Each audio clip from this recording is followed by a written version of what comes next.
Hello dear students, हम बात कर रहे थे प्रोटेक्टिव ट्रेड पॉलिसी की। उसमें से हमने टैरिफ बैरियर्स को कर लिया है। आज हम बात करेंगे नॉन टैरिफ बैरियर्स के बारे में। जब भी हम किसी कॉन्सेप्ट को स्टार्ट करते हैं तो पहले उसके मीनिंग की बात करते हैं। तो यहाँ पर हम पहले जान लेते हैं कि नॉन टैरिफ बैरियर्स क्या होते हैं। All the barriers which do not directly increase the price of an imported commodity are called non tariff barriers.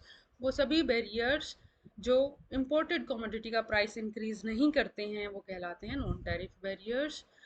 या अदर वर्ड्स में हम कह सकते हैं कि वो सभी रेस्ट्रिक्शंस जिनमें टैरिफ इन्वॉल्व नहीं होता है नॉन टैरिफ बैरियर्स कहलाते हैं। अब डिफरेंट टाइप ऑफ बैरियर्स की बात कर लेते हैं। फर्स्ट है इम्पोर्ट कोटा। इम्पोर्ट कोटा क्या होता है? ये सबसे अधिक पॉपुलर है और इफेक्टिव मेथड है प्रोटेक्शन का। गवर्नमेंट फिक्स कर देती है कि कितना इंपोर्ट किया जाना है किसी वस्तु का और किन किन कंट्रीज से कितना इंपोर्ट किया जा सकता है। ये जो फिक्सेशन है, ये जो लिमिट है, गवर्नमेंट उस कंट्री की नीड को ध्यान में रखते हुए तय करती है। दो टाइप हैं इसके, एलोकेट कोटा और ग्लोबल कोटा। एलोकेट कोटा में क्या होएगा, किसी एक कंट्री से कितना वॉल्यूम ऑफ गुड्स इंपोर्ट किया जा सकता है वो तय किया जाता है। ग्लोबल कोटा में हर एक वस्तु का तय किया जाता है कि मैक्सिमम कितना इंपोर्ट किया जा सकता है डिफरेंट कंट्रीज से। Next is state trading. State trading का मीनिंग क्या है? जब गवर्नमेंट फॉरेन ट्रेड को खुद कंट्रोल करती है तो वो कहलाता है स्टेट ट्रेडिंग। इसमें केवल उन गुड्स का और उनकी उतनी अमाउंट का इंपोर्ट होता है जिसको गवर्नमेंट कंट्री के लिए असेंशियल समझती है। और जिन इंडस्ट्रीज को गवर्नमेंट ने प्रोटेक्शन देनी है उनके सब्सटीट्यूट को या तो बहुत ही कम मात्रा में इंपोर्ट किया जाता है या बिल्कुल ही बैन कर दिया जाता है। Next is bounties and subsidies. Government subsidy भी प्रोवाइड करती है, ये एक इनडायरेक्ट मेथड है। Subsidies are given on per unit production of goods in the country. Per unit production पर सब्सिडी प्रोवाइड की जाती है। Industries receiving such subsidies increase the production of their goods. जिन इंडस्ट्रीज को इस प्रकार की सब्सिडीज मिल रही हैं वो अपना प्रोडक्शन बढ़ा देती हैं, और जो उनका लॉस है उनकी लागतें अधिक होती हैं और प्राइस कम रख पाते हैं क्योंकि इंटरनेशनल ट्रेड करना है। तो जो भी लॉस उनको हुआ वो उसको पूरा गवर्नमेंट करती है। Next is devaluation. डीवैल्यूएशन को हम पहले भी बहुत बार डिस्कस कर चुके हैं। डीवैल्यूएशन से इंपोर्ट्स महंगे हो जाते हैं और एक्सपोर्ट्स सस्ते हो जाते हैं। इंपोर्ट्स अगर महंगे हो जाते हैं तो उनकी डिमांड कम हो जाती है। डिपेंड करता है कि इलास्टिसिटी ऑफ डिमांड कितनी है उन वस्तुओं की। Next is exchange control. अगर जो फॉरेन एक्सचेंज है गवर्नमेंट या आरबीआई उसको कंट्रोल करके रखती है और केवल जो ज़रूरत की वस्तुएं हैं उनका इंपोर्ट करने के लिए ही उनको फॉरेन करेंसी प्रोवाइड की जाती है तो वो कहलाएगा एक्सचेंज कंट्रोल। केवल उन्हीं वस्तुओं के इंपोर्ट के लिए फॉरेन एक्सचेंज दिया जाता है जिनकी या तो कंट्री में सप्लाई पॉसिबल नहीं है, बहुत ही कम सप्लाई हो रही है। Next is legal prohibitions. Legal prohibitions भी हो सकती हैं।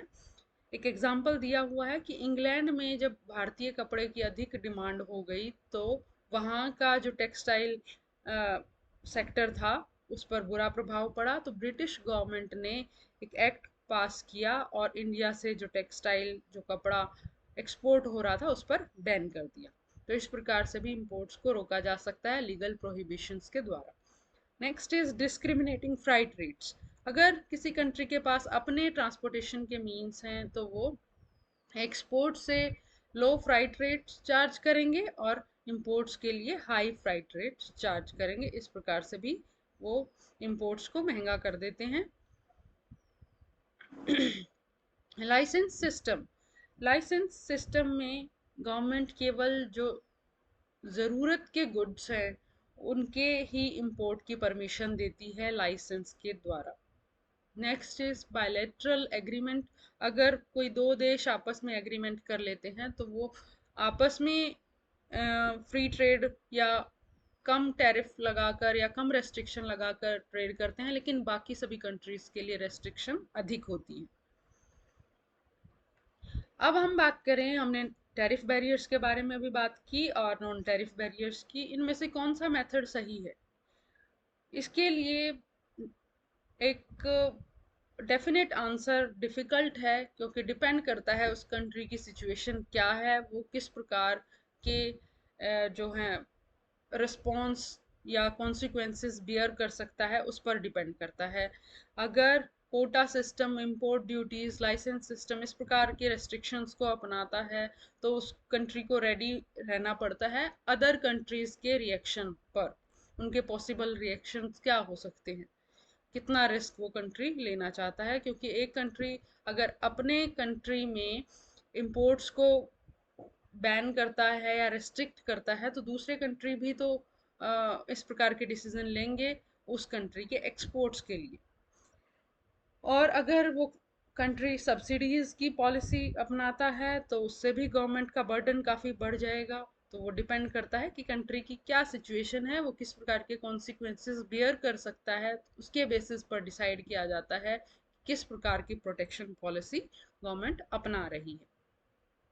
अब हम कुछ ऐसे फैक्ट्स की बात करेंगे जो हमने फ्री ट्रेड और प्रोटेक्टिव ट्रेड पॉलिसी में पॉइंट्स किए, लेकिन वो 100% सही सिद्ध हों ऐसा नहीं होता। कुछ फैलेसीज होते हैं, भ्रम जिनको हम कहते हैं, भ्रम भी हैं।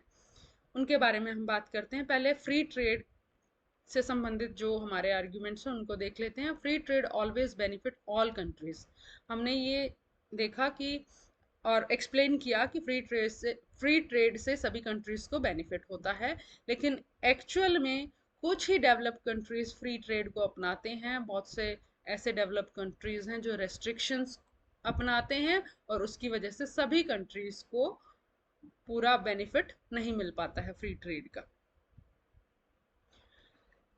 दूसरा हमने पॉइंट किया था, tariff protection adversely affects the efficiency of infant industries. हमने ये पॉइंट किया था कि अगर टैरिफ प्रोटेक्शन दिया जा रहा है डोमेस्टिक इंडस्ट्रीज को, इन्फेंट इंडस्ट्रीज को, तो उससे उनमें एफिशिएंसी नहीं आ पाती। वो हमेशा ही इन्फेंट बने रहते हैं, अपनी एफिशिएंसी को इम्प्रूव करने की वो कोशिश नहीं करते हैं ताकि उनको प्रोटेक्शन मिलता रहे। लेकिन बहुत से ऐसे एग्जाम्पल भी देखे गए हैं जहाँ पर इन्फेंट इंडस्ट्रीज को शुरू के कुछ सालों में प्रोटेक्शन मिला और फिर उन्होंने काफ़ी ग्रो किया। ऐसा ज़रूरी नहीं है कि वो हमेशा ही इनएफिशिएंट बने रहते हैं। कुछ प्रैक्टिकल एग्जांपल्स, रियल एग्जांपल्स ऐसे हैं कि बहुत सी इंडस्ट्रीज़ ने प्रोटेक्शन स्टार्टिंग में अडॉप्ट किया, प्रोटेक्शन से उन्होंने ग्रो किया और फिर उन्होंने इंटरनेशनल मार्केट में कम्पीट किया। नेक्स्ट, अब हम बात करेंगे कि प्रोटेक्शन से रिलेटेड क्या से हम पॉइंट्स को एक्सप्लेन कर सकते हैं स्लाइटली इन डिफरेंट वे। उससे संबंधित क्या भ्रम है? फर्स्ट है avoids exploitation. Free trade would never be mutually advantageous as one party always gains at the expense of the other. हमने ये डिस्कस किया कि फ्री ट्रेड सभी कंट्रीज के लिए हमेशा बेनिफिशियल नहीं होता, इसलिए प्रोटेक्शन की पॉलिसी अपनाई जानी चाहिए। लेकिन कंपैरेटिव एडवांटेज की जो हमारी थ्योरी है वो क्या बताती है कि ट्रेड करने से, फ्री ट्रेड करने से दोनों ही कंट्रीज को फायदा होता है। वो हमने टेबल की हेल्प से एक्सप्लेन भी किया था। तो यहाँ पर हम कह रहे हैं कि एक कंट्री का जो गेन है वो दूसरे कंट्री के लॉस पर डिपेंड करता है, लेकिन ये जो थ्योरी है ये बताती है कि दोनों ही कंट्रीज को लाभ मिलता है। प्रोटेक्ट्स अगेंस्ट लो वेज फॉरेन लेबर। इसमें क्या होता है, हम ये पॉइंट कहते हैं कि जहाँ पर लो वेज है, अगर उन नेशन से वो प्रोडक्ट इंपोर्ट किया जाता है तो वो सस्ता रहेगा। तो जिस कंट्री में इंपोर्ट किया जा रहा है वहाँ के उस वस्तु से संबंधित उद्योग चौपट हो जाते हैं और उनका स्टैंडर्ड ऑफ लिविंग भी गिर जाता है। लेकिन ऐसा ज़रूरी नहीं है।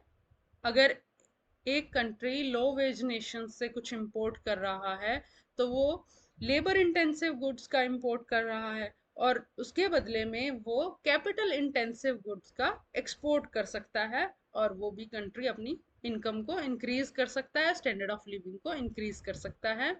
यहाँ पर जो हम वेज रेट को हमें प्रोडक्टिविटी से भी कनेक्ट करना चाहिए। वेजेस अगर हम ये बात कहें कि डेवलप कंट्रीज में ज़्यादा होती हैं तो वहाँ की जो लेबर होती है उनकी प्रोडक्टिविटी भी ज़्यादा होती है, तो कंपेरेटिवली अगर इस सेंस में हम उनको कंपेयर करें तो उनकी वेज कम होगी इस सेंस में, क्योंकि उनकी प्रोडक्टिविटी ज़्यादा है।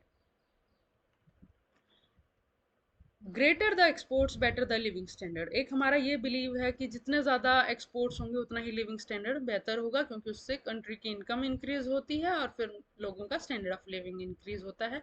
लेकिन ये हर बार सच हो ऐसा नहीं होता, उसके पीछे हमें ये देखना होता है कि कंट्री किन वस्तुओं का एक्सपोर्ट कर रहा है और कितना एक्सपोर्ट कर रहा है, क्या उस कंट्री की जो इंटरनल रिक्वायरमेंट्स हैं वो पूरी हो रही हैं, लोगों को availability of goods and services कितनी है, क्योंकि उनका जो स्टैंडर्ड ऑफ लिविंग है वो इस बात पर डिपेंड करता है कि उनको कितनी वस्तुएं और सेवाएं उपलब्ध हैं और किस रेट पर उपलब्ध हैं।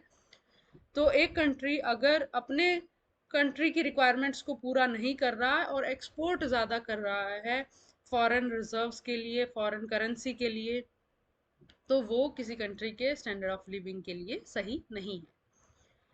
नेक्स्ट पॉइंट है क्रिएशन ऑफ एम्प्लॉयमेंट। जब हम प्रोटेक्शन की पॉलिसी अपनाते हैं तो उसमें एक एम ये भी रहता है कि कंट्री में अनएम्प्लॉयमेंट है, अगर प्रोटेक्शन अपनाया जाएगा तो एम्प्लॉयमेंट अपॉर्चुनिटीज़ बढ़ेंगी।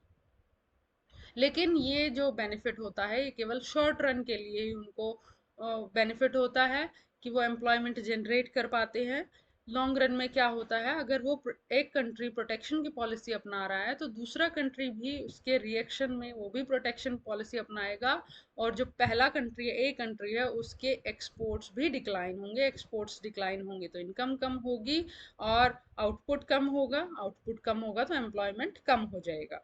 तो ये हमने डिफरेंट पॉइंट्स देखे फ्री ट्रेड से संबंधित, जो हमने पॉइंट्स कहे थे वो ज़रूरी नहीं कि एग्जैक्टली वैसे ही रहें हर एक सिचुएशन में, वो भ्रम भी हो सकते हैं। और इसी प्रकार हमने जो नॉन टैरिफ बैरियर्स की बात की या प्रोटेक्शन की बात की, टैरिफ और नॉन टैरिफ की बात की प्रोटेक्शन पॉलिसीज़ में, उसमें भी कुछ भ्रम हो सकते हैं, तो उसके पीछे हमने जो लॉजिक है उसको समझना है। ये आपका जो फ्री ट्रेड एंड प्रोटेक्शन का चैप्टर था यहाँ पर मैं फिनिश करती हूँ। उसके बाद एक पॉइंट्स कुछ ऐसे भी दिए हुए हैं, rational of protection policy for under developed countries. Under developed countries के लिए प्रोटेक्शन पॉलिसी किस प्रकार से बेनिफिशियल है, वो कुछ पॉइंट्स दिए हुए हैं। ये पॉइंट्स हम प्रोटेक्टिव ट्रेड पॉलिसी में कर चुके हैं, तो आप इनको आसानी से कर सकते हैं। इस वीडियो के लिए थैंक यू सो मच।